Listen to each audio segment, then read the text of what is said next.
Hello friends, आप सब कैसे हैं। आशा करती हूँ आप लोग अच्छे होंगे और आप लोग अपनी तैयारी कर रहे होंगे। आज हम देखेंगे एनसीईआरटी नोट्स हिस्ट्री के क्लास 8 चैप्टर 8 महिलाएं, जाति और सुधार। ये एनसीईआरटी के नोट्स आप लोगों को आने वाली परीक्षाओं में हेल्प करेंगे, तो आप लोग प्लीज़ एनसीईआरटी को अच्छे से समझिए, उसको चैप्टर पढ़िए, फिर नोट्स लिखिए। प्रारंभिक वर्ष 200 साल पहले समाज पूरी तरह से अलग था। अधिकांश बच्चों की शादी कम उम्र में ही कर दी जाती थी। हिंदू और मुस्लिम दोनों पुरुष एक से अधिक पत्नी रख सकते थे। हिंदू समाज में सती प्रथा, विधवाओं का अपने पति की चिता पर जल जाना, उसको कहते हैं सती होना, प्रचलित थी। महिलाओं के संपत्ति पर अधिकार भी प्रतिबंधित कर दिए थे, पर आजकल ऐसा नहीं है। आजकल पूरा लड़का हो चाहे लड़की हो, संपत्ति पे अधिकार बराबर मिलता है। अधिकांश महिलाओं की शिक्षा तक पहुंच वस्तुतः नहीं थी, यानी कि महिलाओं की शिक्षा इतनी ज़्यादा नहीं थी जितनी आज के समय में है। अधिकांश क्षेत्रों में लोग जाति के आधार पर विभाजित थे। ब्राह्मण और क्षत्रिय स्वयं को उच्च जाति मानते थे। व्यापारी और साहूकार, जिन्हें वैश्य कहा जाता था, उनके बाद रखे गए थे।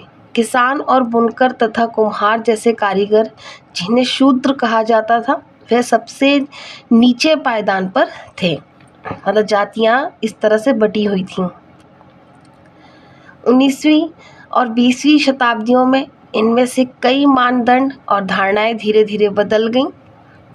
बदलाव की दिशा में काम करना। 19वीं सदी की शुरुआत से संचार के नए रूपों के विकास के बाद सामाजिक रीति रिवाजों और प्रथाओं के बारे में बहस और चर्चाएं शुरू हुई। ये बहसें अक्सर भारतीय सुधारकों और सुधार समूहों द्वारा शुरू की जाती थी। राजा राममोहन राय, ये इम्पॉर्टेंट है, यहाँ से आप लोगों को क्वेश्चंस आते हैं, टेस्ट सीरीज में भी आप लोगों को देखने को मिलेंगे। 1772, 1833 ऐसे ही एक सुधारक थे जिन्हें कलकत्ता में ब्रह्मो सभा, जिसे बाद में ब्रह्मो समाज के नाम से जाना गया, नामक एवं सुधार संघ की स्थापना की। सुधारक वे लोग थे जो महसूस करते थे कि समाज में परिवर्तन आवश्यक है और अन्यायपूर्ण प्रथाओं को समाप्त किया जाना चाहिए।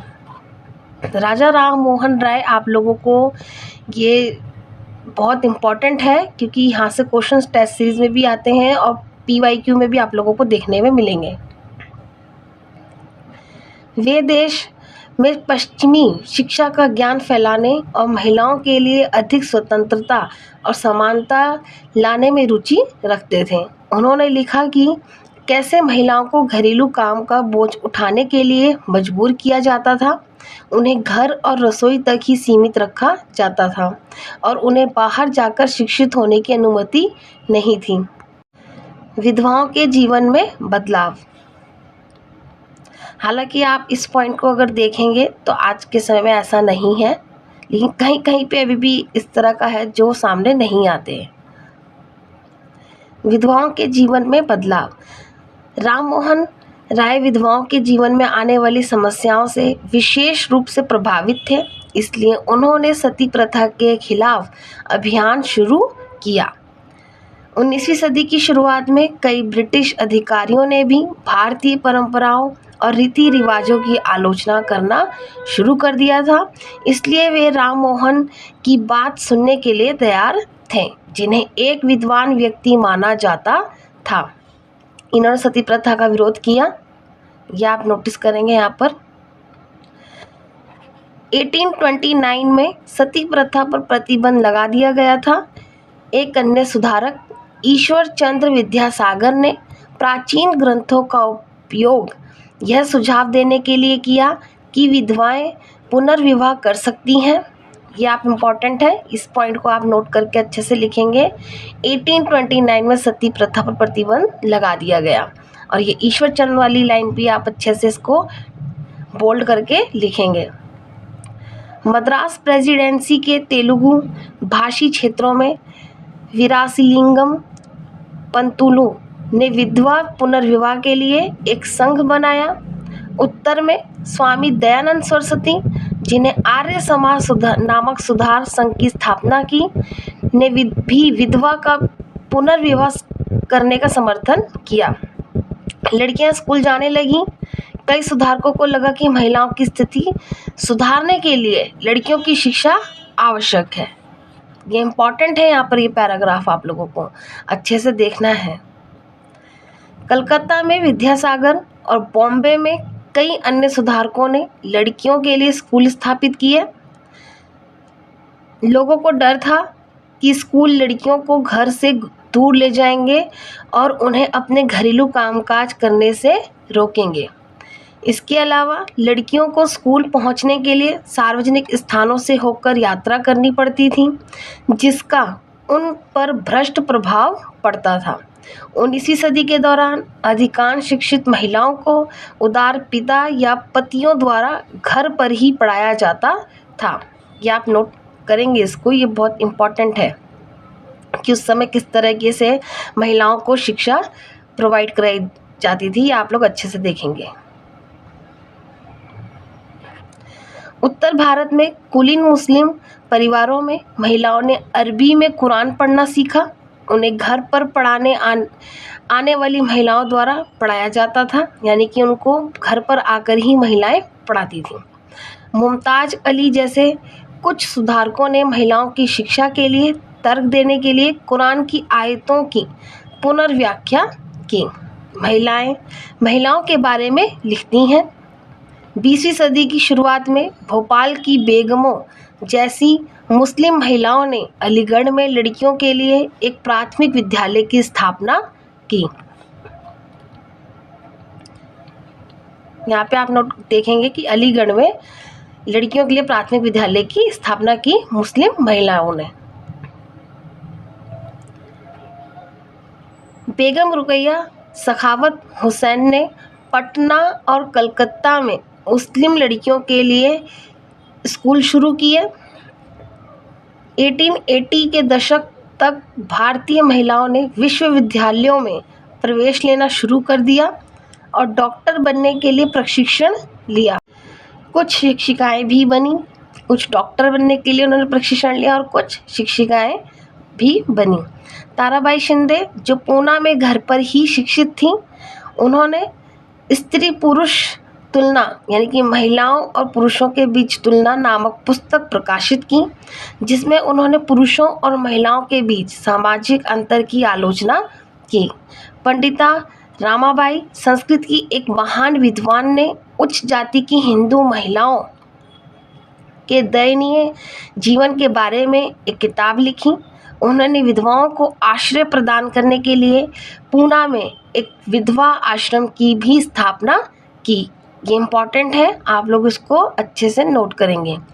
19वीं सदी के अंत तक महिलाएं स्वयं सुधार के लिए सक्रिय रूप से काम कर रही थीं। उन्होंने अब पुस्तकें लिखी, पत्रिकाओं का संपादन किया, स्कूल और प्रशिक्षण केंद्र स्थापित किए और महिला संघों की स्थापना की। 20वीं सदी की शुरुआत से उन्होंने महिला मताधिकार यानी कि वोट देने का अधिकार और महिलाओं के लिए बेहतर स्वास्थ्य देखभाल और शिक्षा के लिए कानूनों को पारित करने के लिए राजनीतिक दबाव समूह बनाए। जाति और सामाजिक सुधारक। प्रार्थना समाज भक्ति की परंपरा से जुड़ा था, जो सभी जातियों की आध्यात्मिक समानता में विश्वास करता था। सेकंड पॉइंट है, बम्बई में जाति के उन्मूलन के लिए काम करने हेतु 1840 में परमहंस मंडली की स्थापना की गई। परमहंस मंडली की स्थापना की गई, अगर डेट्स आता है तो 1840 यानी कि 1840। इनमें से कई सुधारक और सुधार संघों के सदस्य ऊंची जातियों के लोग थे, जो अक्सर गुप्त बैठकों में भोजन और स्पर्श पर जातिगत वर्जनाओं का उल्लंघन करते थे। 19वीं सदी के दौरान ईसाई मिशनरियों ने आदिवासी समूहों और निचली जाति के बच्चों के लिए स्कूल स्थापित करना शुरू किया।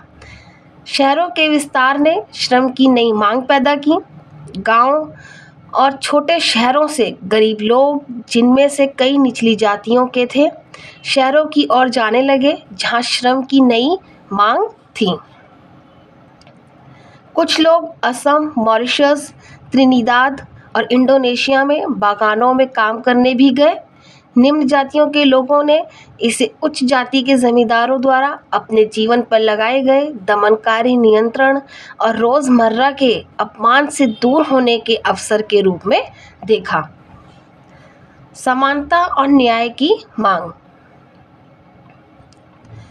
19वीं सदी के उत्तरार्ध में गैर ब्राह्मण जातियों के लोगों ने जातिगत भेदभाव के खिलाफ आंदोलन संगठित करना शुरू कर दिया और सामाजिक समानता और न्याय की मांग की।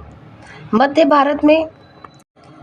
भारत में सतनामी आंदोलन घासीदास द्वारा स्थापित, सतनामी आंदोलन जो था वो घासीदास द्वारा स्थापित, ये आप अच्छे से नोट करेंगे क्योंकि इस तरह से डाइवर्ट होके कभी कभी ऑप्शंस आ जाते हैं। जिन्होंने चमड़े के कामगारों के बीच काम किया और उनकी सामाजिक स्थिति को सुधारने के लिए एक आंदोलन का आयोजन किया। पूर्वी बंगाल में हरिदास ठाकुर का मतुआ संप्रदाय चांडाल किसानों के बीच काम करता था। वर्तमान केरल में एझावा जाति के एक गुरु श्री नारायण गुरु ने अपने लोगों के लिए एकता के आदर्शों की घोषणा की और जातिगत अंतर के आधार पर लोगों के साथ असमान व्यवहार करने के खिलाफ तर्क दिया। इन सभी संप्रदायों की स्थापना उन नेताओं द्वारा की गई जो गैर ब्राह्मण जातियों से आए थे और उनके बीच काम करते थे। गुलामगिरी के बारे में देखेंगे।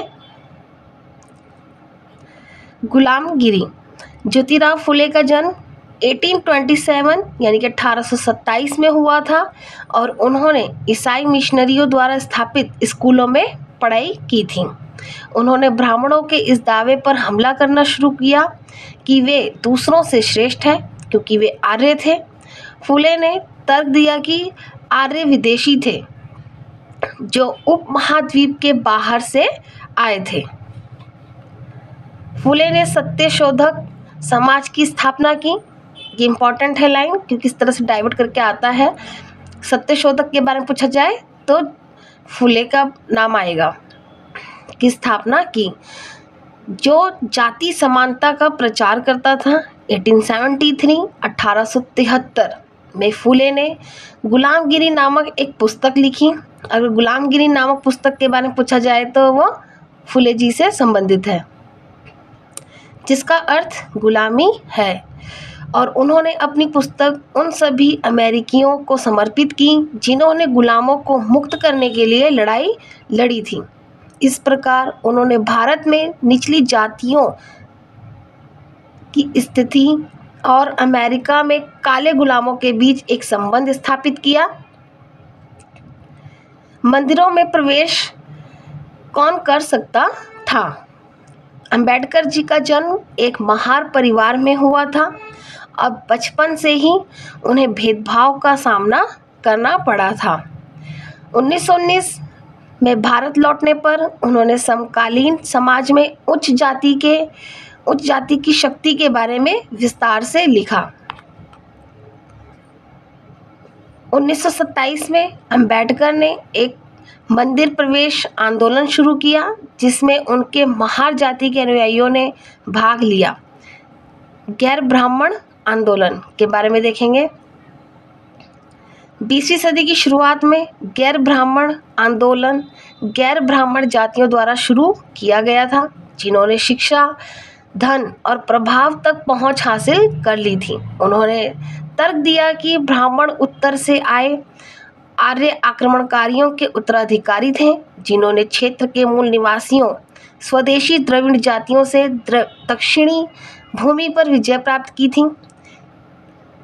ईवी रामास्वामी नायकर या पेरियार जैसा कि उन्हें कहा जाता था एक मध्यम वर्गीय परिवार से थे।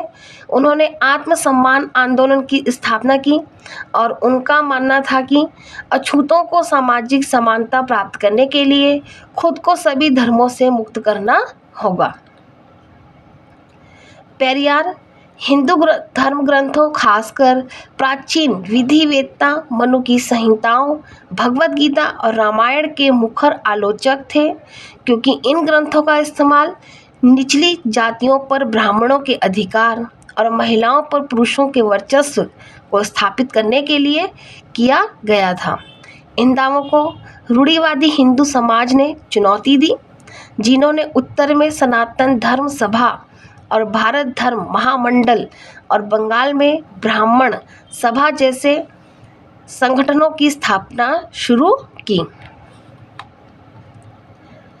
जाति पर बहस और संघर्ष औपनिवेशिक काल से परे जारी रहे और आज भी हमारे समय में चल रहे हैं। ये आपका यहाँ पे चैप्टर फिनिश होता है। आप लोग इसके नोट्स अच्छे से देखिए, बनाएं और लिखें आप लोग इसको। ये इम्पॉर्टेंट्स है, जितने भी मैंने आप लोगों को ये कराया है ये सारे इम्पॉर्टेंट फैक्ट्स के साथ लिखाए हैं आप लोगों को मैंने। आप लोग अपनी तैयारी अच्छे से करते रहें और जिसको जिस सब्जेक्ट के नोट्स चाहिए वो आप लोग प्लीज़ मुझे कमेंट बॉक्स में बताएं। आप लोग प्लीज़ मेरे चैनल को सपोर्ट करें और शेयर करते रहें और सब्सक्राइब करें।